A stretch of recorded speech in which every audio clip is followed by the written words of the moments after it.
आज मुझे किसी भी कीमत पर काम ढूंढना होगा। बच्चों, आप लोग घर में रहना, छत जहाँ टपक रही है वहाँ ये पत्ता लगा लेना। माँ, हम बहुत भूखे हैं, कल से हमने कुछ नहीं खाया। मुझे पता है बेटा, लेकिन दोस्तों, ये रहे हमारी आज की वीडियो के प्यारे सब्सक्राइबर्स और फॉलोअर्स के नाम। ज़बीन, शाजिया, अयान खान, साहिल, वंदना अग्रवाल। जो नहीं चुने गए, चिंता मत करो, अगली बार तुम भी बन सकते हो जंगल के सुपरस्टार। दोस्तों, अगर आप भी चाहते हैं मैं आपका नाम अपनी कहानी में लूं, तो देर किस बात की, जल्दी से कमेंट करके अपना नाम हमें भेजें। आप धैर्य रखें, मैं बस अभी गई और अभी आई।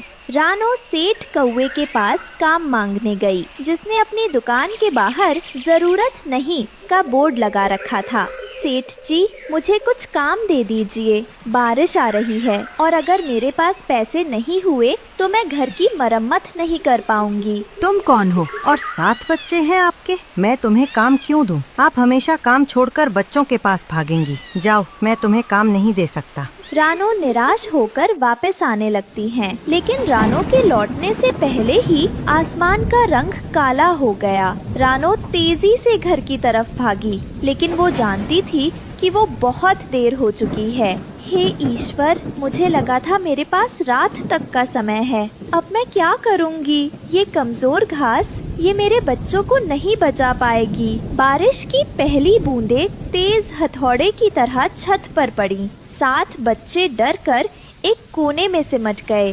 माँ, दीवारें हिल रही हैं, हमें यहाँ से निकलना होगा। हाँ, अब इस घर में रुकना खतरा है, हमें किसी से मदद मांगनी होगी। आप सब यही रहना, मैं अभी लौट कर आती हूँ, कोई भी दरवाजा नहीं खोलेगा। रानो बच्चों को दिलासा देकर भारी बारिश में मदद मांगने के लिए भाग निकलती है। सबसे पहले रानो अपनी पुरानी सहेली हरियाली तोती के पास पहुँची, जिसका घर मजबूत था। हरियाली, आप मेरी मदद कीजिए, मेरा घर गिर रहा है, मेरे बच्चों को थोड़ी देर के लिए अंदर ले लीजिए। ओह रानो, मैं बहुत दुखी हूँ, पर आप मेरी मजबूरी समझिए। मेरे घर में तोता परिवार के 6 सदस्य हैं और जगह बहुत कम है। अगर आपके 7 बच्चे यहाँ आ गए तो हम सब दब जाएंगे। कृपया आप कहीं और जाइए। आप मेरी दोस्त हैं। माफ करना रानो। रानो अब लाल तोते के घर पहुंची, जिसका लकड़ी से बना घर जंगल में सबसे मजबूत था। लाल तोता जी, आप बहुत दयालु हैं, बस मेरे बच्चों को अंदर आने दीजिए, मैं दरवाजे पर ही बैठी रहूंगी। अरे, आप यहाँ क्यों खड़ी है? देखिए, मेरे नए घर का रंग खराब हो जाएगा। आप गरीब हैं, मैं जानता हूँ, पर आपकी बारिश और गरीबी दोनों मेरे घर के लिए सही नहीं है। आप दूर हट जाइए। लाल तोता खिड़की बंद कर लेता है। रानो को अपमान महसूस होता है। रानो आखिरी उम्मीद लेकर कबूतर और कबूतरी के घर पहुँची। कबूतर जी, कबूतरी जी, मेरा घर ढहने वाला है, मेरे बच्चों को बचाने में मेरी मदद कीजिए। रानो, हम आपको अंदर नहीं ले सकते, आप अपने 7 बच्चों के साथ हैं। हमारा घर मजबूत है, पर अगर आप सब यहाँ आ गए तो कल सुबह जंगल में ये बात फैल जाएगी और सभी यहाँ मदद मांगने आ जाएंगे।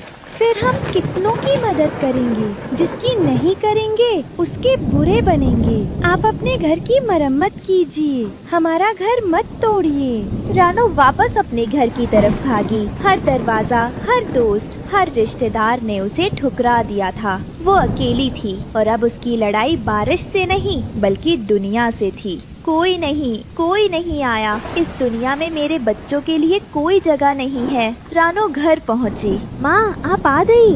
हाँ, अब हम सब एक दूसरे को कसकर पकड़ेंगे। ये हमारी आखिरी लड़ाई है, हम हार नहीं मानेंगे। अचानक गीली घास का वजन और बारिश का दबाव इतना बढ़ा कि घर की छत चरमरा गई। एक जोरदार आवाज होती है, घर पूरी तरह से मलबे में ढह जाता है। माँ, सब ठीक है, मैंने आपको बचा लिया। सुबह की पहली किरणें मलबे पर पड़ी। रानो के पंख जख्मी थे और उसके बच्चे भूख से बिलख रहे थे। कबूतर परिवार और हरी तोती दूर से मलबे को देख रहे थे, लेकिन कोई पास नहीं आया। माँ, हमारा घर टूट गया, अब हम कहाँ रहेंगे? मुझे नहीं पता बेटा, अब हमें क्या करना है मुझे सच में नहीं पता। रानो ने अपने बच्चों को एक एक करके उठाया। उसने टूटे हुए घर को आखिरी बार देखा। वो घर जो उसकी उम्मीदों का प्रतीक था। उसने हार मान ली। चलो बच्चों, अब हम इस जंगल में नहीं रहेंगे। हमें कोई ऐसी जगह ढूंढनी होगी जहाँ हमें रहने के लिए किसी की मदद की जरूरत न पड़े। रानो उड़ रही थी। उसका दिल भारी था, लेकिन उसने रुकना गवारा नहीं किया। तभी उसने एक पेड़ की शाखा पर एक दर्द भरी फुसफुसाहट सुनी। रानो रुकती है। वो देखती है कि एक सुंदर तितली बारिश से बचने की कोशिश में एक बड़े मकड़ी के जाल में फंसी हुई है। वो बुरी तरह से संघर्ष कर रही है। कोई मेरी मदद करो। अरे, आप कौन हैं? आप यहाँ फंसी हुई हैं। हाँ, मैं कल रात की बारिश से बचने के लिए आई थी और इस मकड़ी के जाले में फंस गई। मुझे निकालने वाला कोई नहीं है। मेरी मदद कीजिए। रानो, जिसके दुख को किसी ने नहीं समझा था, अब खुद किसी और का दुख देखकर रुक गई। उसने अपनी बेबसी को भुलाकर उस फंसी हुई तितली को बचाना शुरू किया। डरिए मत, मैं आपको बाहर निकालूंगी। मैंने भी बहुत संघर्ष किया है। मैं जानती हूँ जब कोई मदद करने वाला ना हो तो कैसा लगता है। आपने मेरी जान बचाई। आप तो खुद इतनी थकी हुई हैं। आपके बच्चे भूखे हैं, फिर भी आपने मेरी मदद की। दूसरों की बेबसी देखकर अपनी बेबसी थोड़ी कम महसूस होती है।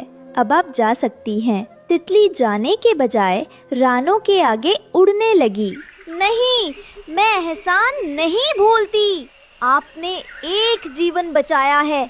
अब मैं आपके 7 सपनों को बचाऊंगी। मेरे पीछे आइए। तितली उन्हें जंगल के एक छिपे हुए हिस्से में ले जाती है। वहाँ एक खूबसूरत झरना बह रहा है, जिसके पास फलदार पेड़ हैं। ये कितनी सुंदर जगह है। ये जंगल का सबसे सुरक्षित कोना है। अब रुकिए। तितली अपनी जादुई चमकता छिड़काव एक बड़े पेड़ की शाखा पर करती है। देखते ही देखते वहाँ जादुई घास का एक सुंदर और मजबूत नया घर बन जाता है। ये लीजिए, ये जादुई घास से बना घर है। ये कभी नहीं टूटेगा। और ये झरना और फलदार पेड़ अब आपके बच्चों के हैं।